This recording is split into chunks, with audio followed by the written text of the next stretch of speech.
दोस्तों आप लोग देख रहे हैं राइजिंग भोजपुरी और राइजिंग भोजपुरी में आप लोगों का बहुत बहुत स्वागत है। दोस्तों खेसारी लाल यादव का एक काफी बेहतरीन बोल बम का गाना आने वाला है, जिसके बारे में दैनिक जागरण के न्यूज़पेपर में कुछ इन्फॉर्मेशन छपा हुआ है। दोस्तों इस गाने के वीडियो में आप लोगों को नजर आएंगी रचना सिंह यदुवंशी, जो कि miss India most popular face 2018 में चुनी गई थी। और हाल ही में खेसारी लाल यादव के साथ इनका एक फोटो काफी ज्यादा वायरल हुआ था, ये वाला अपने मोबाइल के स्क्रीन पर अभी आप लोग देख सकते हैं। तो दोस्तों इस न्यूज़पेपर में क्या कुछ छपा है खेसारी लाल यादव के नए गाने के बारे में, चलिए आपको पढ़ के सुनाते हैं। दोस्तों इसमें लिखा हुआ है कि धार्मिक नगरी काशी के विभिन्न हिस्सों में सावन गीत महादेव की दीवानी का शूटिंग चल रहा है। यानी खेसारी लाल यादव का आगे एक गाना आने वाला है जिस गाने का नाम है महादेव की दीवानी। और आगे दोस्तों इसमें लिखा है कि इसमें रचना सिंह यदुवंशी भोजपुरी फिल्म के सुपरस्टार खेसारी लाल यादव के साथ लीड रोल में है। यानी इस गाने में यानी महादेव की दीवानी गाने में खेसारी लाल यादव के साथ लीड रोल में नजर आएंगी रचना सिंह यदुवंशी, जो कि एक बोलबम का गाना है। और दोस्तों इस गाने को किसने लिखा है, किस कंपनी से ये गाना रिलीज होगा, अभी इसके बारे में कुछ अपडेट नहीं है। बाकी दोस्तों खेसारी लाल यादव के और भी कई सारे अच्छे अच्छे बोलबम के गाने शूट हुए हैं बनारस में ही, जिसका काफी सारा फोटो वायरल हुआ था, आप लोग देखे ही होंगे। वो भी आप लोगों के बीच बहुत ही जल्द डिफरेंट कंपनियों के माध्यम से रिलीज होगा।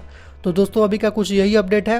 वीडियो पसंद आया हो तो वीडियो को लाइक कीजिए, चैनल पर नया है तो चैनल को सब्सक्राइब करके बेल आइकन को प्रेस करके नोटिफिकेशन को ऑल कर लें। तो मिलते हैं एक नए वीडियो में नए खबर के साथ, तब तक के लिए धन्यवाद।